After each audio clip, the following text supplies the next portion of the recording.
Well, good morning. Good morning. It's good to see everyone this morning. Let me take just one more drink before we get started. From this cup that a young man over at the Sunday Night Church gave me for Christmas last Sunday. And I don't know, what does it say? Be careful or you will end up in my sermon. Yes, you'll end up as a sermon illustration. Oh boy. And we will try to mask it enough that no one knows it's you. Good to see everyone. Good to have Patty here today. Marilyn here today.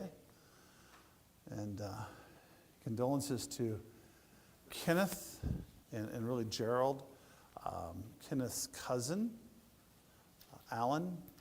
You considered him really a brother, passed away. And so if you've seen that on social media and you wondered if Gerald had another son, this was a cousin of it. Is this up? Should be on. Can you hear it okay? Turn it up just a little bit. Okay. Hello? Can you hear it? All right. If you can't hear, we got great seats right here. All right. Birthday, it's Eddie Jr.,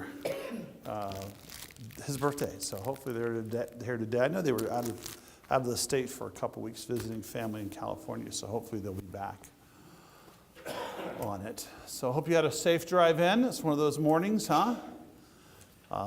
Trish goes, yesterday, she said, weather forecaster says it's going to be bad. Maybe we should go over tonight and spend the night. And I said, nah, last time we did that, we came clear over here and it was nothing. It was a little slushy.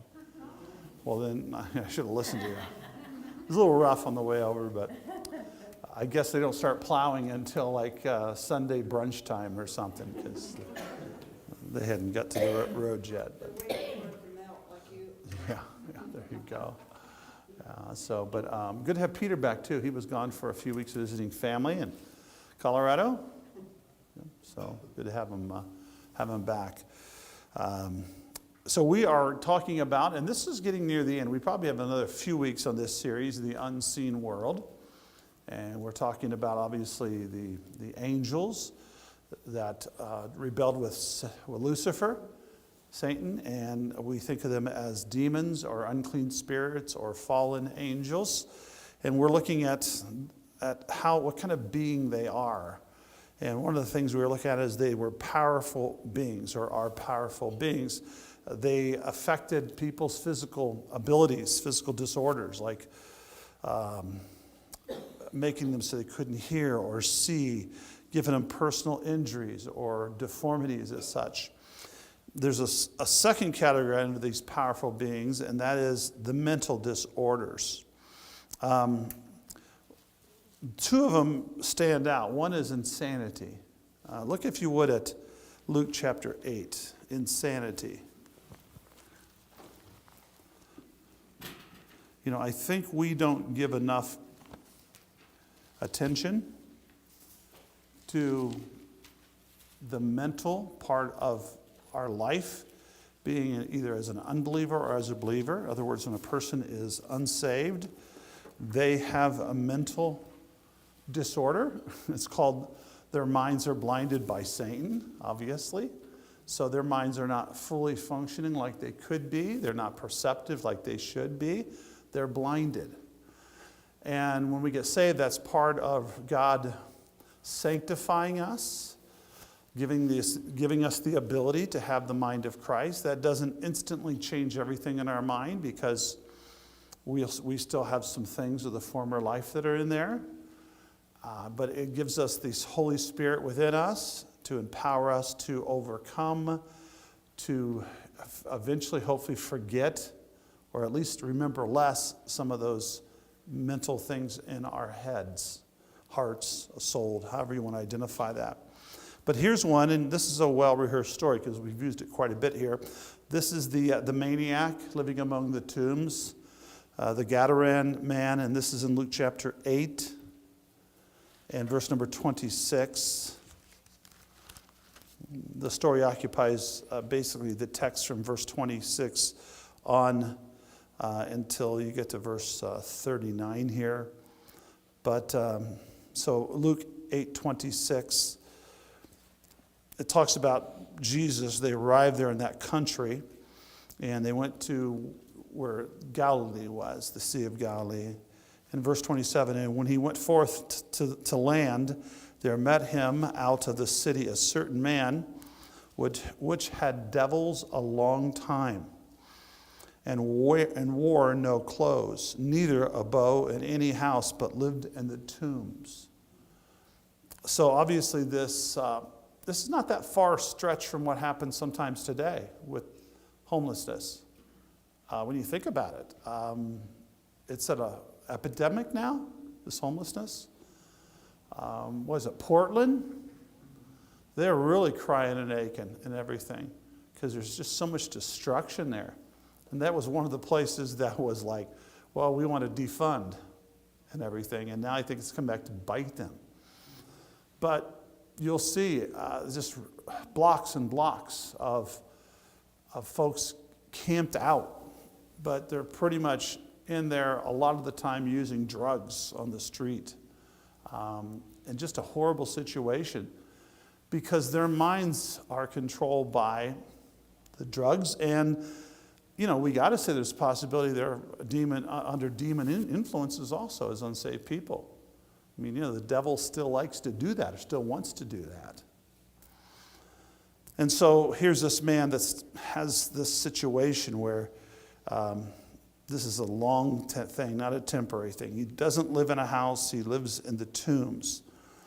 It says in verse 28, when he saw Jesus, he cried out and fell down before him and with a loud voice said, "What have I to do with thee, Jesus, thou Son of God Most High?" Now, isn't that interesting? Because it doesn't give any hint that this man had priorly met Jesus and knew who he was, but obviously recognized him, or the demon within did. "I beseech thee, torment me not."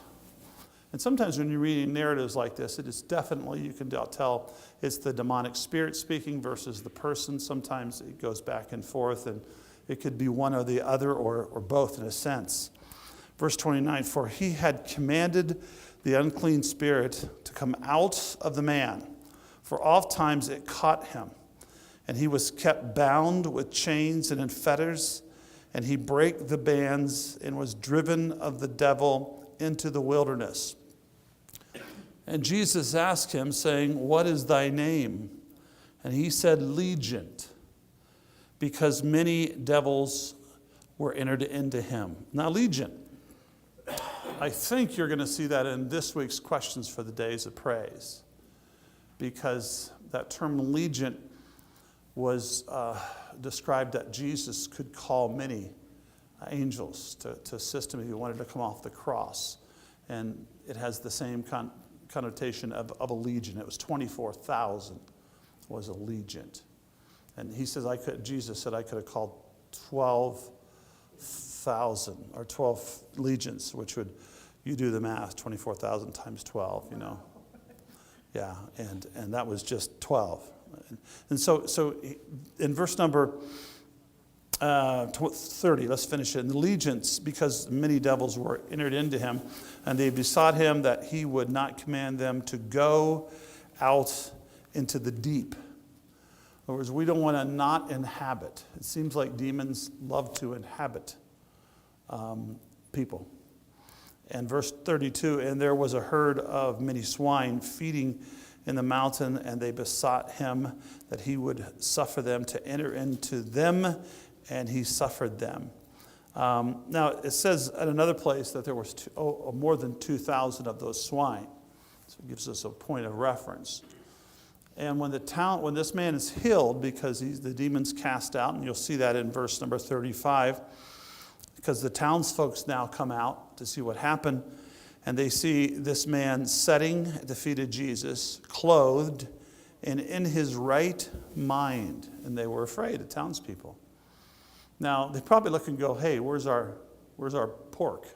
Where's our swine at? Because that was money. That was a big deal. And so they were probably more concerned about the loss of the swine than this man finding hope and peace in his life. And that really is the same way people live their lives now.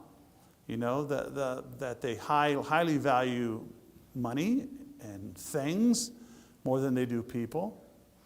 When young guys got into the ministry years ago, I remember often being told by our Bible college teachers, he said, use things and love people. Don't get it the other way around, where you love things and use people. Use things and love people. And so it is here. These swine, we would use them to help rescue the soul of a man, huh? And so you could see that this was insanity. As he was out of his mind, and Jesus put him into his right mind. And I think that's part of salvation, and the healing that Christ provides for us is a mental aspect of it.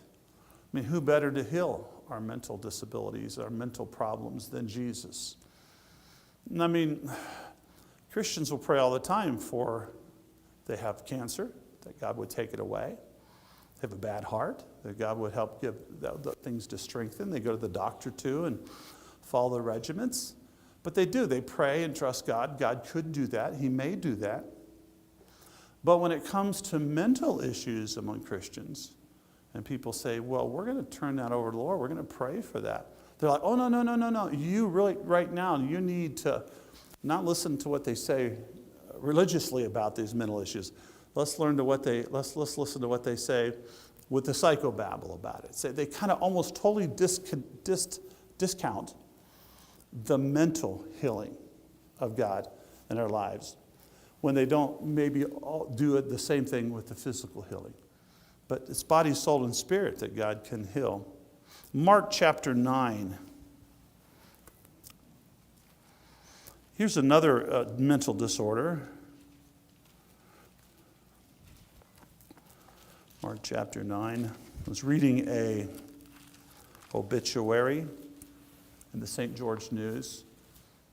Once or twice a day I get an email and they give me headlines of articles that's going to be in the St. George News. It's we first moved here, the Spectrum was the newspaper in St. George, but it was owned by USA Today, so it's useless.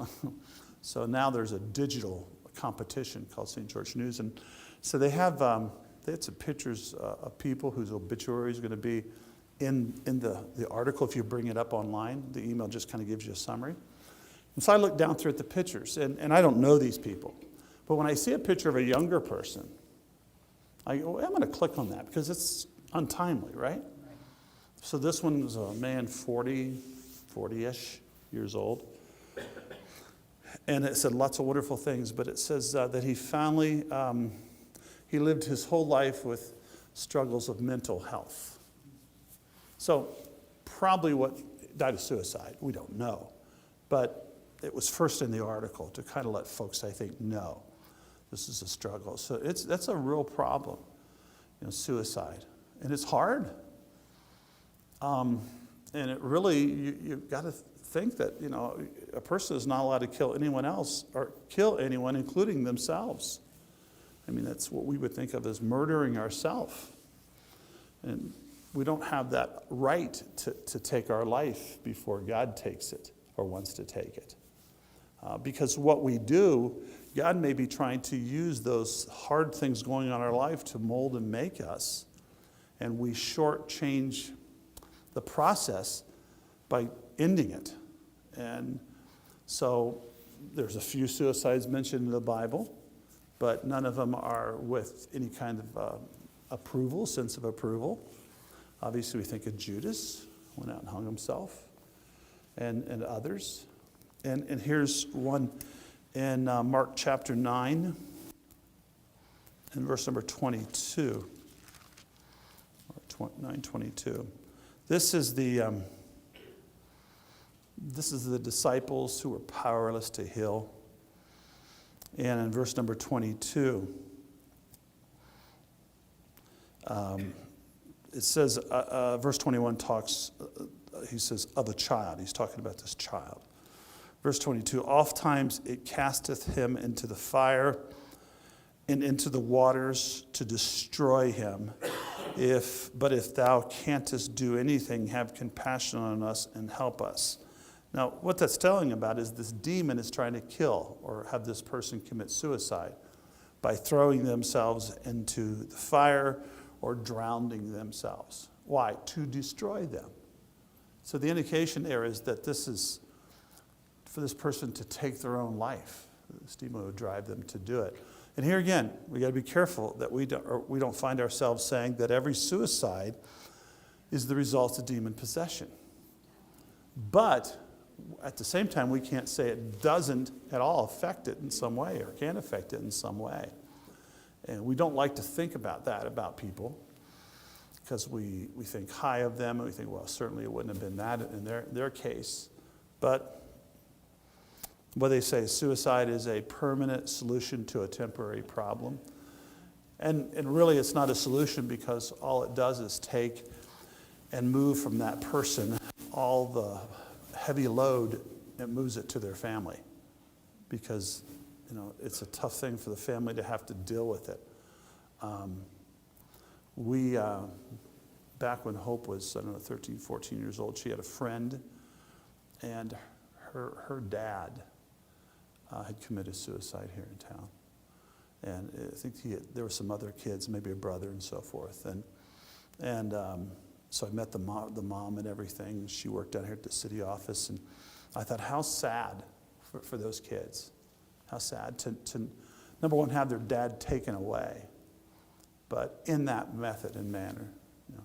So I can't say that was a demonic thing, but I can say there's a possibility that any suicide can be a demonic thing. So those were some things about how a demon, devils, fallen angels, what do you call unclean spirits, how they are powerful and how they are intellectual beings. Now we're going to look at some of their activities. How do they operate? What do they do? And these are kind of broken down into two categories. Their activities in a way that so they can distract people from getting saved. Things that they would do to distract people from getting saved. I've been part of services where that's happened. Well, at least there was a distraction away from the gospel. And sometimes you're thinking that is more than just someone that's slightly confused. It looks like that person's being motivated to do that. Look at Deuteronomy chapter 18. Deuteronomy chapter 18. Deuteronomy in the Old Testament? Deuteronomy, yeah. Chapter 18. Satan uses whatever he can to draw people away from God's word. When I was younger and we were going out, we call it soul winning, or going door to door, knocking on doors and inviting people to church, trying to tell them about salvation. We'd always try to do it 2 by 2, two of us. Either 2 men, 2 women, or a couple. And part of it was one of the people in the group would do most of the talking. They would tell about the salvation and whatnot. The other person was often called a silent partner. Because if you got 2 people, sometimes people can get overwhelmed. They feel like they're tag team or something. The silent partner was there to try to keep interruptions from happening.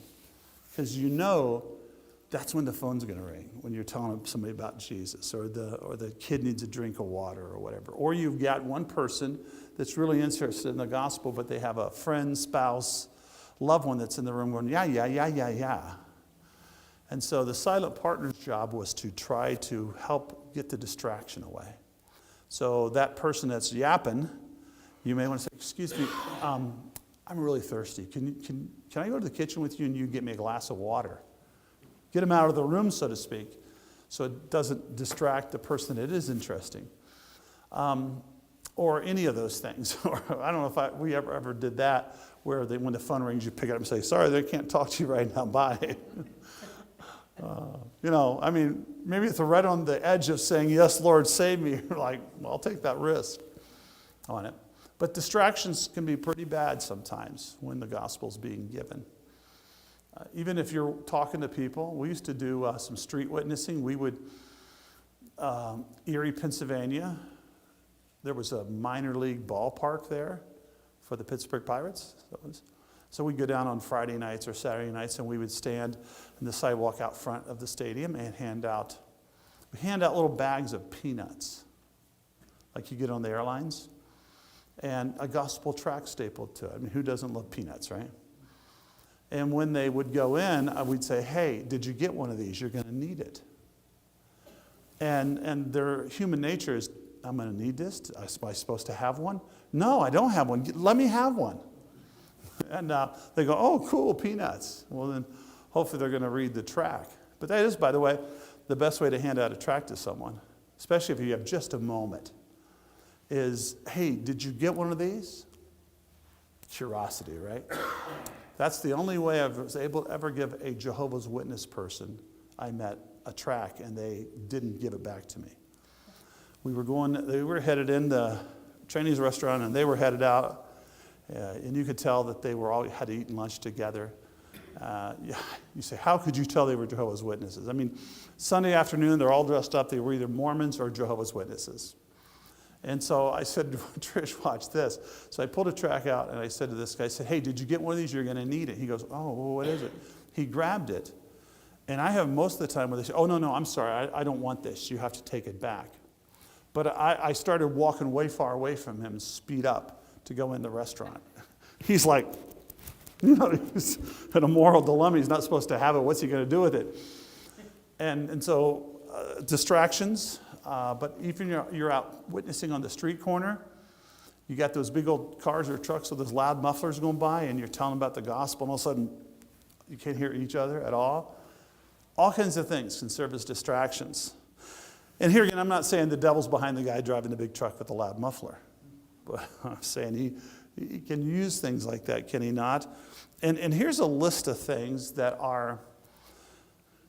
we're told that God told his people, do not, when you go into the promised land and you eradicate the people that are there, because that land is yours.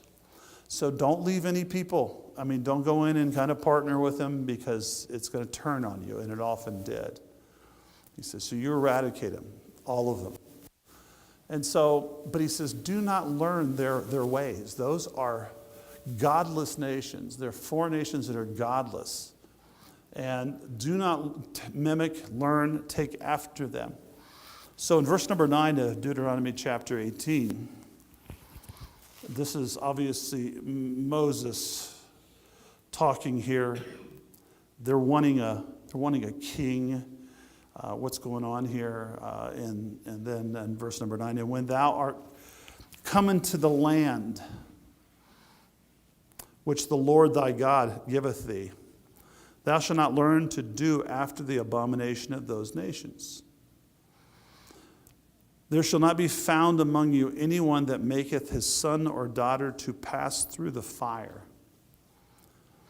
or that useth divination, or an observer of times, or an enchanter, or a witch. Verse 11, or a charmer, or a consulter with familiar spirits, or a wizard, or a necromancer. For all that do these things are an abomination unto the Lord. And because of these abominations, the Lord thy God doth drive them out from before thee. Verse 13, thou shalt be perfect with the Lord thy God. For these nations which thou shalt possess hearkeneth unto observers of times and unto diviners, but as for thee, the Lord thy God hath not suffered thee to do so. So what's it talking about? It's talking about God's people. It's going to be a counterculture. Here's a culture these nations had of what we would call darkness and witchcraft, for a larger term. These people are going to go in and be the counter to all that, the opposite of it. We're not going to practice that. And even today, there are Christian movements that has some of the trappings of this stuff. What they do is they start with it. They're curious about it. They start with it, and then they start to sterilize it, to try to make it better. My heart was broken. A couple months ago, they had a harvest party at this Christian Christian organization. Harvest party. And you were supposed to dress up, not in a traditional Halloween. They were trying to stay away from that, the darkness of that, right? So dress up in different characters, comic book characters or whatever. And here's these 3 adults, young adults, that come dressed as Harry Potter people. And people say, oh, well, that's not bad. That's white magic. You can't color code that kind of magic and make it sterile, make it clean, make it right. And I thought, these people I know these people, they're believers. Don't they see it? Don't they get it? I mean, when Harry Potter first came out, there were churches. Now, they were, at least toward us, when we were living in the area, there was a Lutheran church and one other one that had Harry Potter reading clubs for kids after school. And I thought, well, yeah, there are other mainline denominations that I'm not fond of anyhow. But when it goes into an evangelical or a Bible Christianity type of thing, witches and wizards and so forth, I mean, you can't take this stuff and give it another name and a pretty dress. And what was that? From Alaska, the lady was going to be vice president. Lipstick on a pig. So you put lipstick on a pig, it's still a pig. Was that being said about her? Oh, then that's bad. I should have not done that. But the thought there is you try to dress it up, but inside it's still what it is. And so here's what you have. You have this list that we'll look at some of these next time, a little more thorough. But that's an Old Testament warning. And you say, what about what's the New Testament say about it? Well, the work of the flesh. Remember, he gives a list of the works of the flesh, and one of them is witchcraft. Witchcraft. If you trace the word, the English word, what it comes from in the original language, comes from pharmacia. Pharmacia, which is often translated into pharmacy. We see it today. Today it means medicine to help you, unless you abuse it. But then it meant spells and potions, the use of substances to alter the state of mind there. And so this was also a problem. What was it? I'm trying to remember. In Acts, they were preaching, and they got convicted, and they took their books of curious arts, I think is what the term is, books of curious arts, which is these books that would tell them how to practice blackness and darkness and so forth. And they burnt those books. And they even give the price there, which I don't have in front of me right now, but it wasn't a small amount of money. This was very, very valuable. And they burnt these books because they were serious about not knowing that stuff anymore, not following anymore. And it's interesting as people get saved and they come into the Christian life, there are certain things they want to bring with them, and God's saying, no, you cannot do that. That's called the superfluity of filthiness in the book of, I think, James. We may even see it in today's message, if I remember right. And what that means is it's the leftover stuff in our life that we haven't eradicated by sanctification.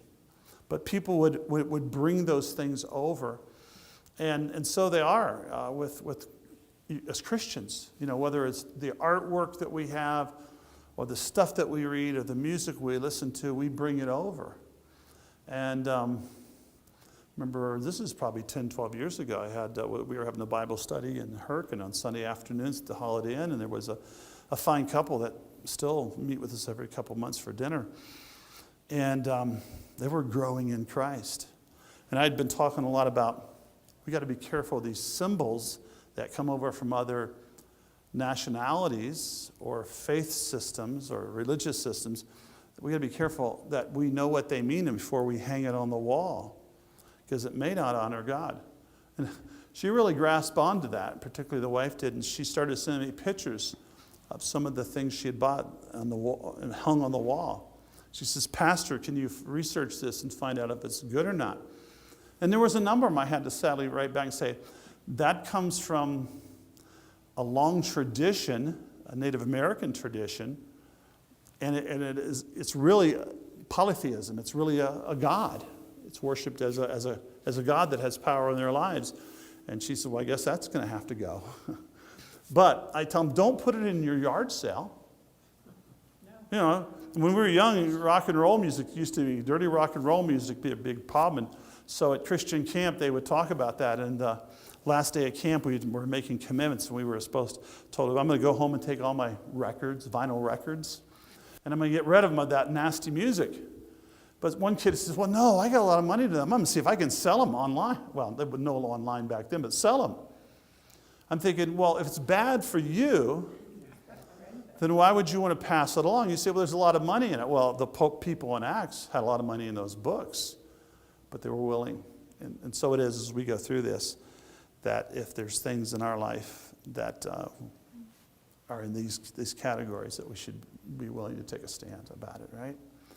Because Satan is serious, and he means business. And God is serious and powerful, and he tells us clearly what he wants. And our eyes should be open not to be tricked by Satan. Let's finish with prayer. Father, thank you for the truth in the scripture today, that we know that we live in a world that we need to constantly arm ourselves with the whole armor of God. The shield of faith, and on, Father, that we need to stand firm so we can resist the devil and he will flee. So, Father, would you help us to do that? Help us to see the real value in doing this, how it honors and glorifies you. And be with us in this morning service.